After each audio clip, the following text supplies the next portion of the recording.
صدق اللہ العظیم۔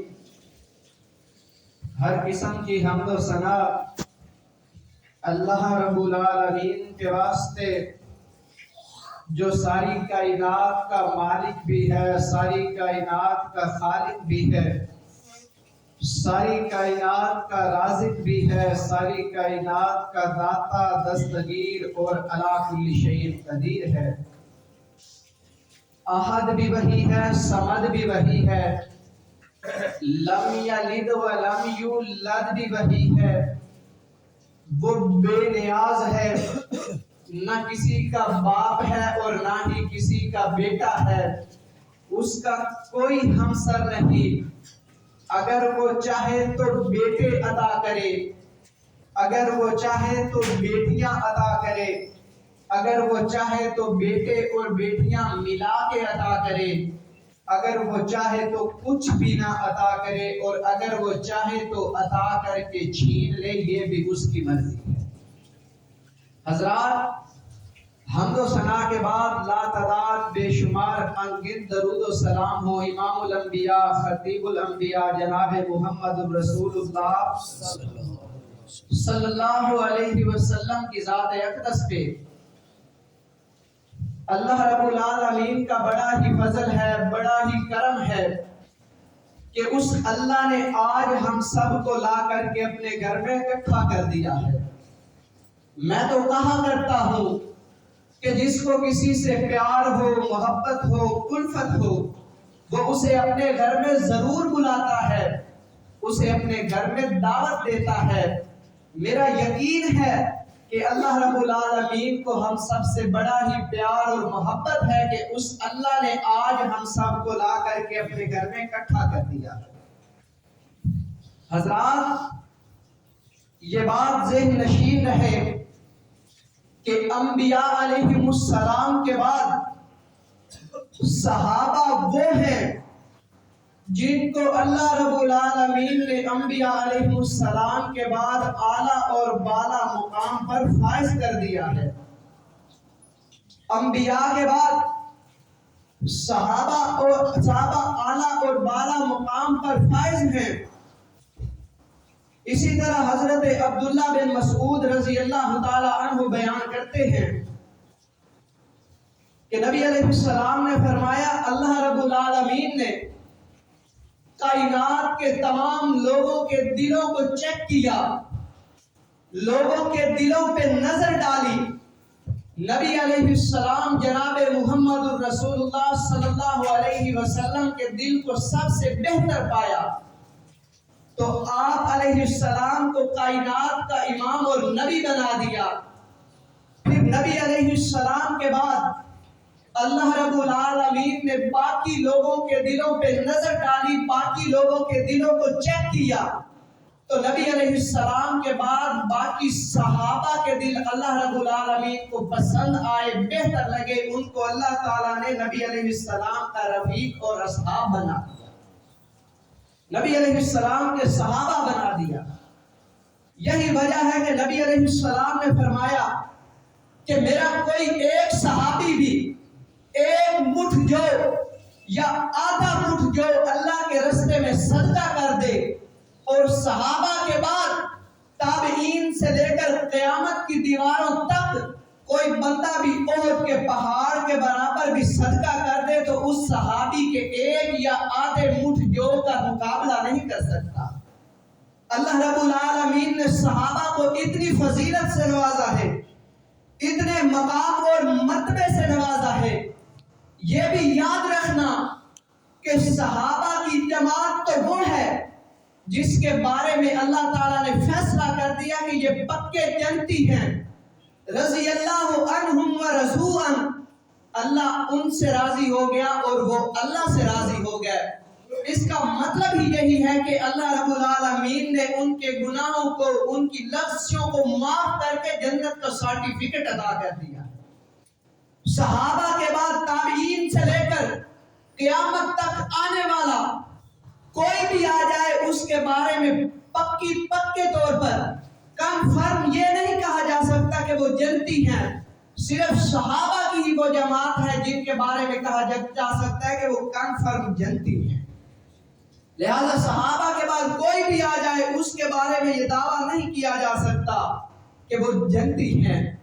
اسی طرح صحابہ کے اپنے اپنے سٹیپ ہیں، اپنا اپنا مقام ہے۔ نبی علیہ السلام نے ہر ایک کو واضح کیا، ہر ایک کو بیان کیا ہے۔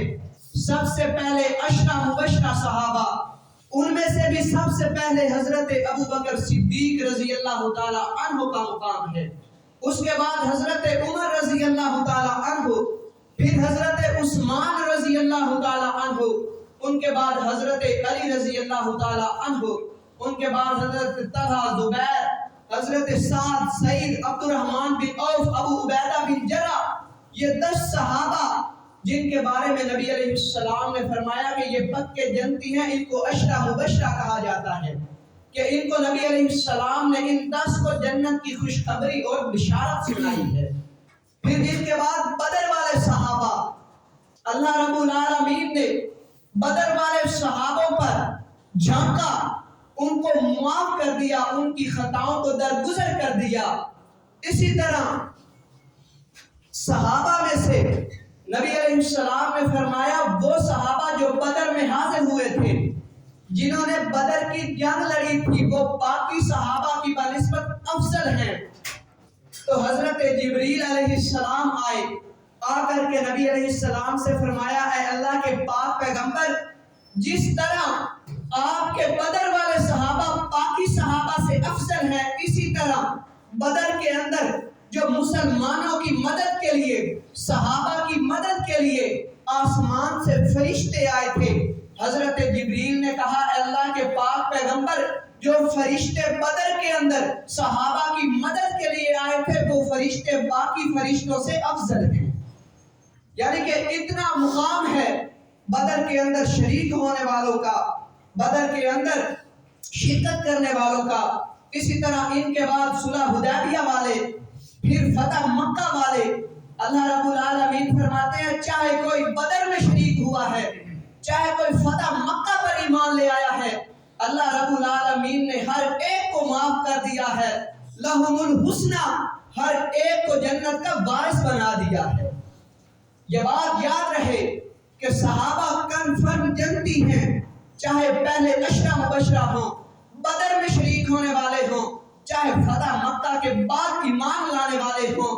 انہی فتح مکہ کے موقع پر جو ایمان لائے تھے ان میں سے حضرت امیر معاویہ رضی اللہ تعالی عنہ بھی ہیں۔ یہ رجب کا مہینہ 22 رجب کو سیدنا امیر معاویہ رضی اللہ تعالی عنہ کی وفات ہوئی تھی۔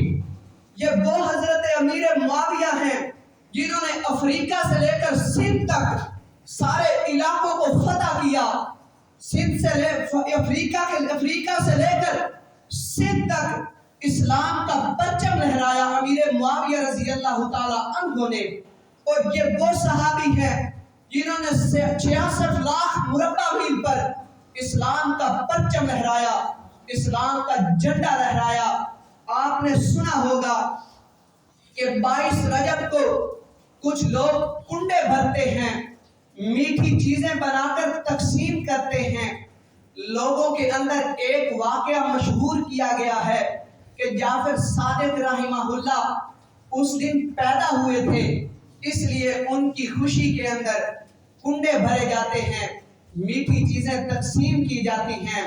اور بعض نے تو یہ لکھا ہے کہ جعفر صادق رحمہ اللہ نے ایک لکڑہارن جو لکڑیاں کاٹتی تھی اسے کہا کہ آج 22 رجب ہے، جو شخص 22 رجب کو میری طرف سے کنڈے بھرے گا، کنڈے بنا کر تقسیم کرے گا، اس کی ہر حاجت پوری ہوگی۔ اگر اس کی حاجت پوری نہ ہوئی تو وہ قیامت والے دن میرا گریبان پکڑ لے۔ تو اس عورت نے کنڈے بنائے، تقسیم کیے، اس کی حاجت پوری ہو گئی۔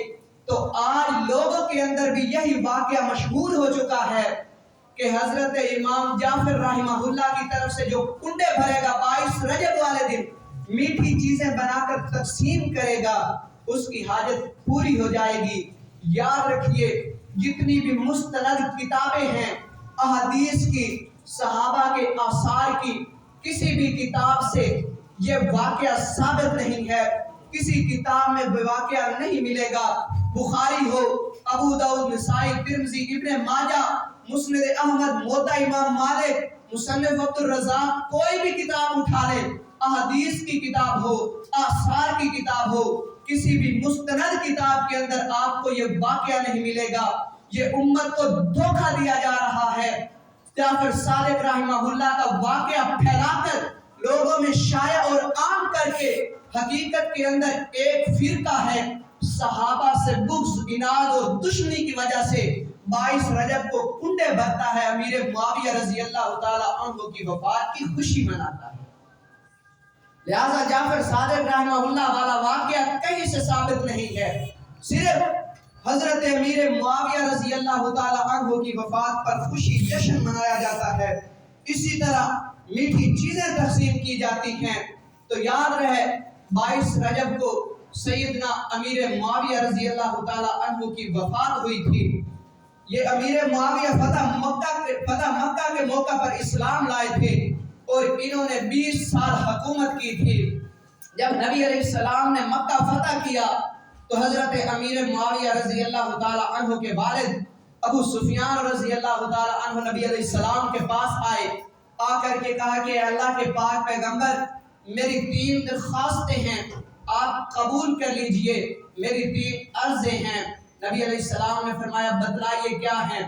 تو ابو سفیان رضی اللہ تعالی عنہ نے کہا تھا کہ اللہ کے پاک پیغمبر، مجھے نا لشکر کا امیر بنا دیجئے، جب بھی کافروں سے، مشرکوں سے جنگ ہوگی، قتال ہوگا، میں امیر ہوں گا، میں مسلمانوں کی طرف سے لڑوں گا، جبکہ میں اسلام لانے سے پہلے کافروں کی طرف سے مسلمانوں کے خلاف لڑا کرتا تھا۔ لہٰذا آپ مجھے مسلمانوں کے لشکر کا امیر منتخب کر دیں تاکہ میں مسلمانوں کی طرف سے کافروں کے خلاف لڑا کروں، کافروں کے خلاف جنگ کیا کروں۔ اسی طرح دوسری عرض جو حضرت ابو سفیان رضی اللہ تعالی عنہ نے نبی علیہ السلام سے کی تھی کہ اللہ کے پاک پیغمبر، میرے بیٹے امیر معاویہ رضی اللہ تعالی عنہ کو کاتب وحی بنا لیجئے، آپ پر جو بھی وحی اترے گی قرآن حدیث کی شکل میں حضرت امیر معاویہ اس کو لکھا کریں گے۔ تو نبی علیہ السلام نے امیر معاویہ رضی اللہ تعالی عنہ کو کاتب وحی بنایا تھا، یعنی کہ اتنا مقام اور فضیلت ہے حضرت امیر معاویہ رضی اللہ تعالی عنہ کی۔ نبی علیہ السلام کی احادیث مبارکہ کو حضرت امیر معاویہ رضی اللہ تعالی عنہ لکھا کرتے تھے۔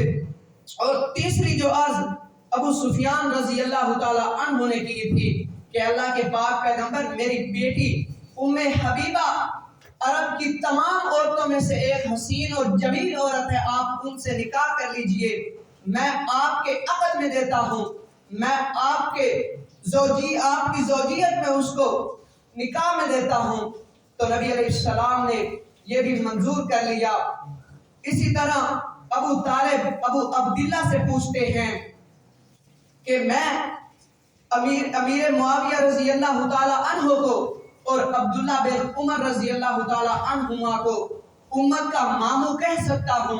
تو ابو عبداللہ نے کہا تھا ہاں کہہ سکتے ہو، کیونکہ عبداللہ بن عمر رضی اللہ تعالی عنہما سیدہ حفصہ رضی اللہ تعالی عنہا کے بھائی ہیں۔ حضرت حفصہ امیر المومنین، مومنوں کی ماں ہیں، تو لہذا حضرت عبداللہ بن عمر رضی اللہ تعالی عنہما یہ حضرت حفصہ کے بھائی ہوئے اور مومنوں کے ماموں لگے۔ اسی طرح امیر معاویہ رضی اللہ تعالی عنہ بھی سیدہ ام حبیبہ رضی اللہ تعالی عنہ جو مومنوں کی ماں ہیں ان کے بھائی تھے، لہذا امیر معاویہ رضی اللہ تعالی عنہ بھی مومنوں کے ماموں لگے۔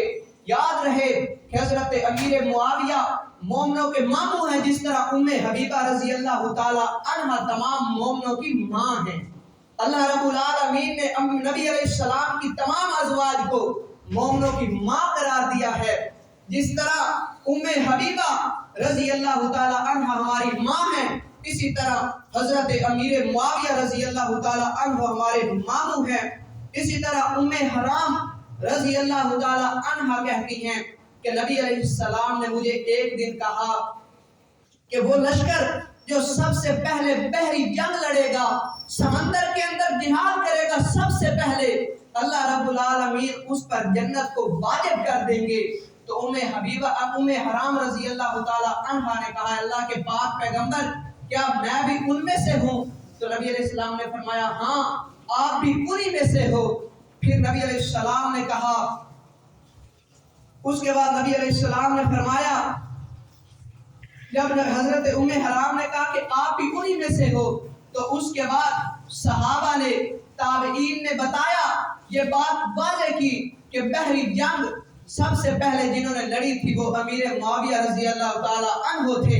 اسی طرح پھر ام حرام کو نبی علیہ السلام نے فرمایا اے ام حرام، جو سب سے پہلے قسطنطنیہ سے جنگ لڑے گا، قسطنطنیہ پہ حملہ کرے گا، اللہ رب العالمین ان کے گناہ معاف کر دے گا۔ تو حضرت امیر معاویہ رضی اللہ تعالی عنہ نے سب سے پہلے قسطنطنیہ سے جنگ لڑی تھی، سب سے پہلے ان پر حملہ کیا تھا، لہذا اللہ رب العالمین نے امیر معاویہ رضی اللہ تعالی عنہ پہ جنت کو واجب کر دیا اور ان کے گناہوں کو معاف کر دیا ہے۔ اسی طرح حضرت عبداللہ بن عباس رضی اللہ تعالی عنہما کہتے ہیں کہ ایک دن میں کھیل رہا تھا، نبی علیہ السلام آئے، میں نے دیکھا کہ نبی علیہ السلام آ رہے ہیں، میں دروازے کے پیچھے چھپ گیا، پھر پیچھے سے نبی علیہ السلام نے میرے کندھوں پہ ایستا سے ضرب لگائی جس طرح پیار سے ضرب لگاتے ہیں، اور کہا کہ جاؤ عبداللہ امیر معاویہ رضی اللہ تعالی عنہ کو بلا کر لاؤ۔ حضرت عبداللہ بن عباس نے کہا کہ امیر معاویہ کھانا کھا رہے ہیں، نبی علیہ السلام نے کہا پھر بلا کر کے لاؤ۔ حضرت عبداللہ نے کہا ابھی وہ کھانا کھا رہے ہیں، تو نبی علیہ السلام نے فرمایا کہ اللہ ان کا پیٹ نہ بھرے۔ کچھ گمراہ قسم کے لوگ اس کو اعتراض بناتے ہیں کہ نبی علیہ السلام نے امیر معاویہ کو بد دعا دی تھی کہ اللہ ان کا پیٹ نہ بھرے۔ یہ بات یاد رکھنا، صحیح مسلم میں بھی یہ روایت حدیث موجود ہے، نبی علیہ السلام نے فرمایا کہ جب میں کسی کو بد دعا دیتا ہوں، برا بھلا کہہ دیتا ہوں، تو میری مراد اس کے لیے رحمت ہوتی ہے، اللہ رب العالمین اس کے ذریعے اس کی پاکیزگی کر دے اور اس پر اپنی رحمتوں کا نزول کر دے۔ لہذا نبی علیہ السلام جب کسی صحابی کے بارے میں، کسی کے بارے میں اس طرح کے الفاظ کہیں تو اس سے مراد یہ ہوتی ہے کہ اللہ رب العالمین اس پر اپنی رحمتوں کا نزول فرما دے اور اس کی تطہیر کر دے۔ اسی طرح حضرت امیر معاویہ رضی اللہ تعالی عنہ میں تواضع اور انکساری بھی بہت زیادہ تھی۔ حضرت ابن صفوان اور عبداللہ بن زبیر رضی اللہ تعالی عنہما یہ دونوں آئے، دیکھا کہ امیر معاویہ رضی اللہ تعالی عنہ اپنے گھر سے باہر نکل رہے ہیں۔ جب گھر سے باہر آتے ہوئے امیر معاویہ رضی اللہ تعالی عنہ کو عبداللہ بن زبیر اور ابن صفوان رضی اللہ تعالی عنہما نے دیکھا تو ان کے احترام میں، ادب میں دونوں کھڑے ہو گئے۔ تو امیر معاویہ رضی اللہ تعالی عنہ نے کہا تھا کہ بیٹھ جائیے۔ نبی علیہ السلام نے فرمایا کہ جو شخص یہ پسند کرتا ہے کہ کوئی میرے احترام میں کھڑا ہو، اسے چاہیے کہ وہ اپنا ٹھکانہ جہنم میں بنا لے۔ تو امیر معاویہ رضی اللہ تعالی عنہ کے اندر اتنی انکساری تھی، اتنی عاجزی تھی، فرمایا کہ آپ بیٹھ جائیے، میرے احترام میں کھڑے نہ ہوں۔ اسی طرح نبی علیہ السلام نے فرمایا کہ امیر معاویہ رضی اللہ تعالی عنہ دنیا سے اتنے بے رغبتی اختیار کرنے والے تھے کہ وَأَمَّا مُعَاوِيَةُ فَسَأْلُوكُمْ لَا مَالَ لَهُ، کہ امیر معاویہ رضی اللہ تعالی عنہ ایک فقیر ہیں، ان کے پاس کوئی مال نہیں ہے، لہذا انہوں نے اقتدار کو مال و دولت کے لیے نہیں سنبھالا تھا، صرف اسلام کا پرچم دنیا میں لہرانے کے لیے اقتدار کو سنبھالا۔ کوئی دنیا کا لالچ نہیں تھا، کوئی مال و دولت کی لالچ نہیں تھا۔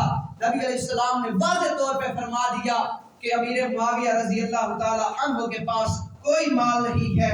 لہذا بعض لوگ یہ الزام تراشی کرتے ہیں صحابہ پہ کہ صحابہ نے اسلام اسی وجہ سے قبول کیا تھا تاکہ ہمارے پاس مال و دولت آ جائے، ہم امیر ہو جائیں۔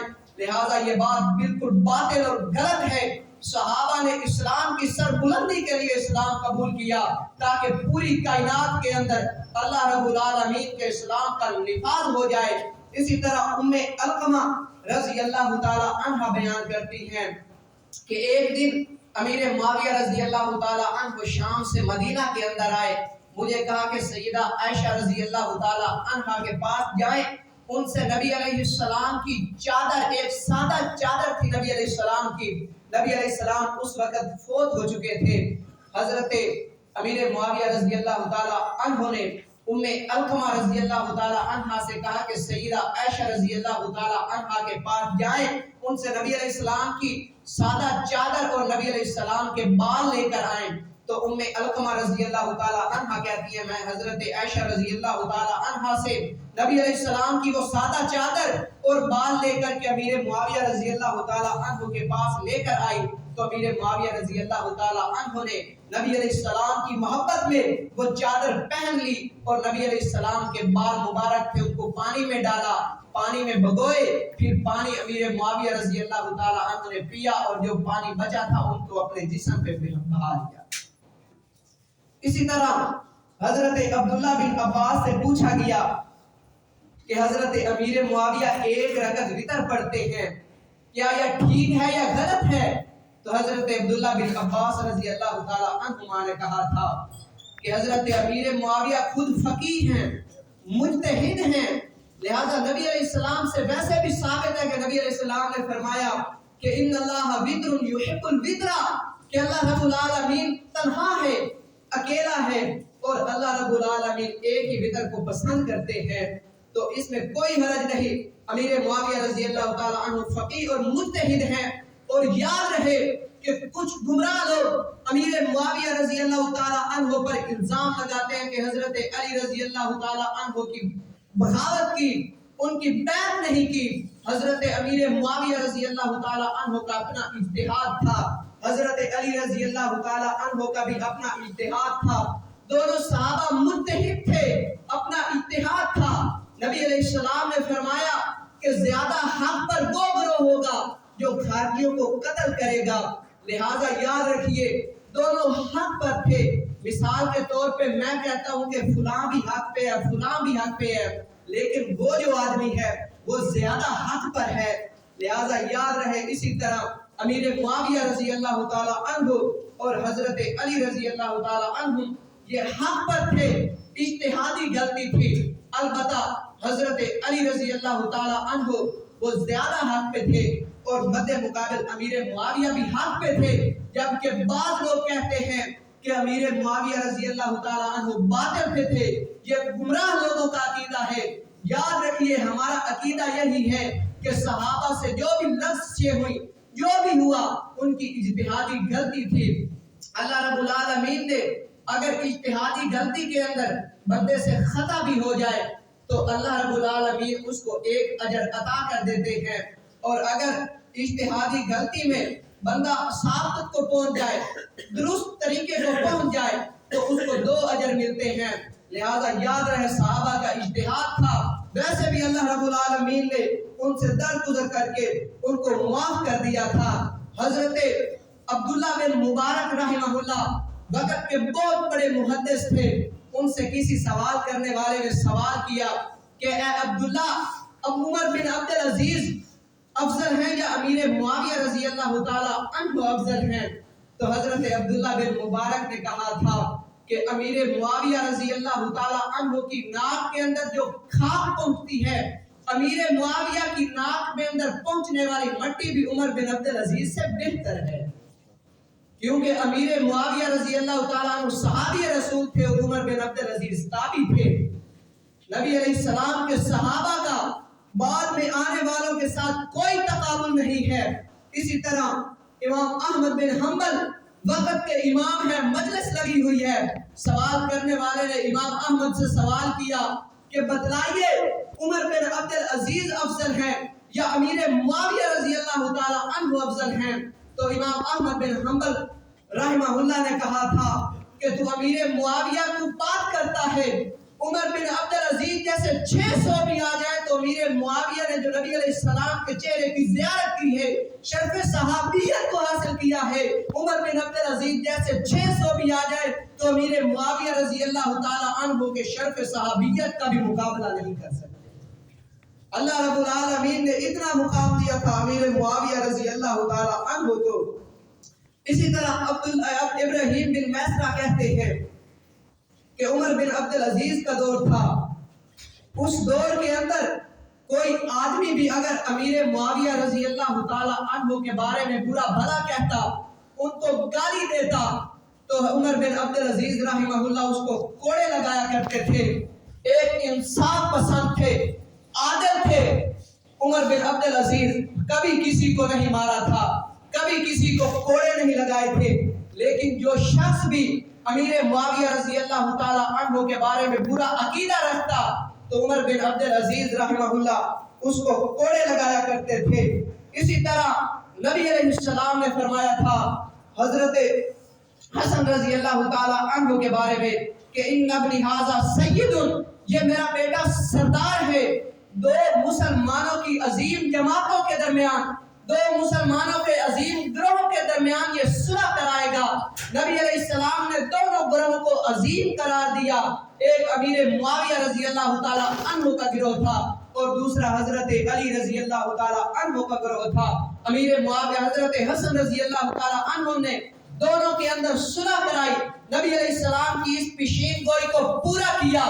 جب نبی حضرت علی رضی اللہ تعالی عنہ کو شہید کیا گیا، بعد میں 6 ماہ حضرت حسن رضی اللہ تعالی عنہ نے حکومت کی، اس کے بعد خود دستبردار ہو گئے اور اقتدار اور حکومت حضرت امیر معاویہ رضی اللہ تعالی عنہ کے ہاتھ میں دے دی تھی، صلح کر دی تھی، نبی علیہ السلام کی اس پیشین گوئی کو پورا فرمایا تھا۔ لہذا یاد رکھنا کہ ہمارا اہل السنہ کا یہی موقف ہے کہ صحابہ کا اجتہاد تھا، جو امیر معاویہ اور حضرت علی رضی اللہ تعالی عنہ کے درمیان جنگ جمل ہوئی، جنگ صفین ہوئی، ان کا اپنا اجتہاد تھا۔ اللہ رب العالمین نے ان سے درگزر کر لیا، ان کی خطاؤں کو معاف کر دیا ہے، لہذا ہمیں ان کے بارے میں کوئی غلط نظریہ نہیں رکھنا چاہیے۔ اللہ رب العالمین سے دعا ہے جو کچھ سنایا اللہ رب العالمین عمل کی توفیق عطا فرمائے اور ہمیں صحیح اور اہل السنہ کے عقیدے کے مطابق اپنا